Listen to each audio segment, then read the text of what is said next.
E me dirijo particularmente a Santa Catarina, à cidade de Chapecó. Queria também hipotecar minha solidariedade, não apenas, senador Jorge Viana, às famílias das vítimas desse gravíssimo acidente, o maior da história do esporte mundial, envolvendo uma equipe que estava numa carreira ascendente de uma disputa internacional para orgulho dos catarinenses e brasileiros. E eu endosso a manifestação de Vossa Excelência no início dessa sessão, do Minuto do Silêncio, em homenagem às vítimas, e é o que representa. Queria também hipotecar não só a solidariedade às famílias dos atletas, da comissão técnica, da tripulação desse avião, de todos os demais passageiros, dos meus colegas jornalistas que faleceram, e foram muitos, mas eu queria também hipotecar a solidariedade à bancada catarinense aqui, representada pelos senadores Paulo Bauer, Dalírio Beber e Dário Berger, e também a bancada federal em Santa Catarina. Tive a honra de estar em Chapecó em novembro de 2015, presidindo uma audiência pública sobre defesa sanitária. Chapecó é a capital brasileira do agronegócio, as maiores agroindústrias estão ali localizadas, e aquela audiência pública tratou exatamente de identificar ali os problemas relacionados à defesa agropecuária brasileira. Então, eu queria, pela maneira carinhosa como fui tratada em Chapecó,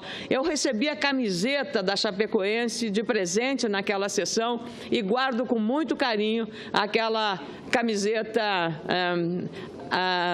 branca e verde que eu recebi lá. A todos vocês, a solidariedade do Senado Federal e a minha em particular, que tive a honra de lá compartilhar. Chapecó não será a mesma depois dessa tragédia. A senadora Vanessa, que é catarinense, não será a mesma, não terá um Natal, o Carnaval não existirá e 30 dias será o luto que a Prefeitura de Chapecó decretou para solidariedade nesse momento doloroso daquele município. Nós estamos vivendo sobressaltos a cada dia e evidentemente, hoje, 29 de novembro, teremos aqui nesta casa o desafio de acertarmos as contas com a sociedade brasileira e dizermos a verdade, senador José Medeiros, a verdade das contas públicas. Eu queria saber quem é que é responsável por 12 milhões de desempregados. E quando se defende aqui tanto a classe trabalhadora, os mais pobres, eu queria saber se as pessoas se deram conta de que o preço maior dos trabalhadores é aqueles 12 milhões que estão sem emprego.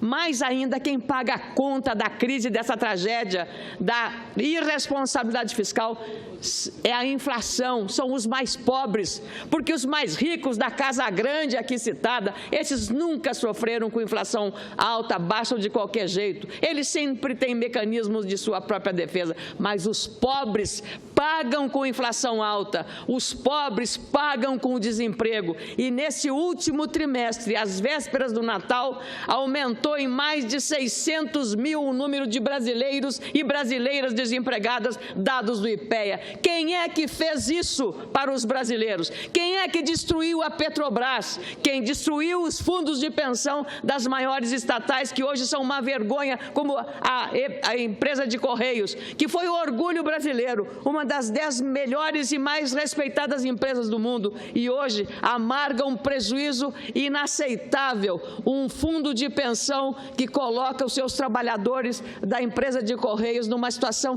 absolutamente insustentável. Quem fala por essa gente? Quem fala por essa gente? Quem fala na destruição da Petrobras, pela corrupção, do Banco do Brasil, que está tendo que, se não tomar medidas saneadoras, pedir socorro ao Tesouro Nacional, uma empresa de capital aberto, o Banco do Brasil, uma empresa blue chip no mercado de ações, a Petrobras, idem, um orgulho dos brasileiros, destruídas pela corrupção. E nós viemos aqui dizer que não precisamos de PEC, de limitar gastos, de ter correção e responsabilidade com a gestão pública dos números. O que quer esta PEC? Eu queria dizer que em 2014 foi pregada, e aqui se fala muito, a educação vai sofrer, a saúde vai sofrer. Sabe o que aconteceu no ano passado, 2015, um ano depois das eleições da reeleição? Foi defendida em todo o Brasil uma campanha eleitoral para a pátria educadora. Em 2015, foi por água abaixo, Pronatec, Ciência Sem Fronteira, dinheiro direto na escola, FIES e tantos outros. Foram cortados do Ministério da Educação 11 bilhões de reais. 11 bilhões de reais foram cortados do orçamento do Ministério da Educação em todos esses programas, no ano que era para ser da pátria educadora. Por favor, não me venham falar que a PEC é a PEC da morte. A situação que o Brasil chegou é uma situação insustentável. A União está quebrada, os estados estão quebrados, os municípios estão quebrados. Não dá para pintar de cor-de-rosa. Ninguém é Alice no País das Maravilhas aqui. Nós temos que falar a verdade. E quem está pagando a conta dessa tragédia são, sim, os mais pobres.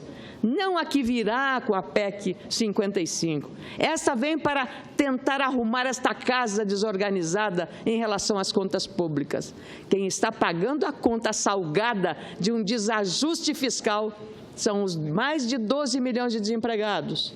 É a inflação que se eleva e quem paga esta conta são a classe trabalhadora. Eu queria dizer aos senhores, repetindo aqui, o que está acontecendo. A PEC 55 estabelece um limite para os gastos primários globais, o que, aliás, é bom que se diga para todos os senadores, não é nenhuma novidade no mundo, e propõe um esforço não maior do que fizeram um bom número de países antes do Brasil. Talvez a sua grande virtude seja a de lembrar aos brasileiros que a resposta certa à pergunta, você prefere A ou B? Não é, infelizmente, ambos. Boa parte das críticas à PEC 55 confirma como é difícil fazer prevalecer o razoável contra o poder gigantesco que adquiriram as corporações organizadas. Muitas delas falam em nome do povo, mas elas só representam os seus próprios interesses.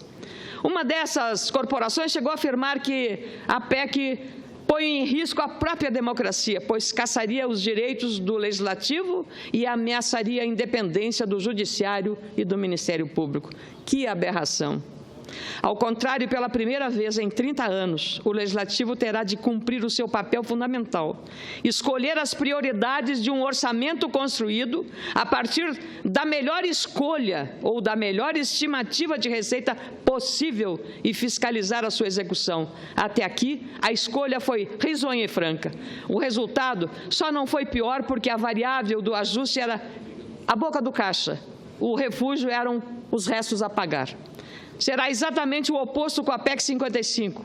Fixa-se um teto nominal para a despesa primária total, a despesa efetiva do exercício anterior, corrigida pela taxa da inflação, e ao Congresso, na sua mais ampla soberania, plena soberania, escolherá as prioridades. Respeitará um piso para o dispêndio de educação, que em 2017 já obedecerá aos 18% da receita corrente líquida e depois será corrigido pela inflação.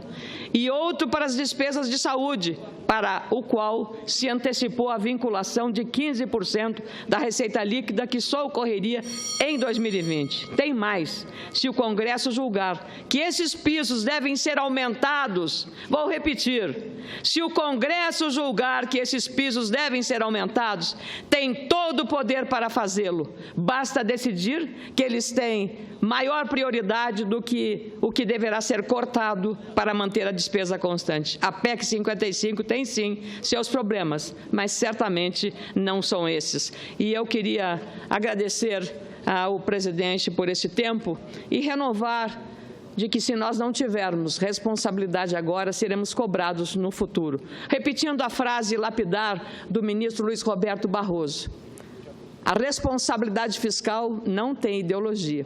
E me valia aqui, de novo, das lições do mestre e professor Delfim Neto para emitir esses juízos, porque não sou especialista em economia, mas como dona de casa sei que a gente não pode gastar mais do que recebe de salários. Esta é a verdade, a única verdade. E isso, os 12 milhões de trabalhadores, as pessoas que sabem que a inflação é alta, que não têm a perspectiva de melhorar a sua vida, sabem o preço que estão pagando pela irresponsabilidade fiscal. Muito obrigado, presidente.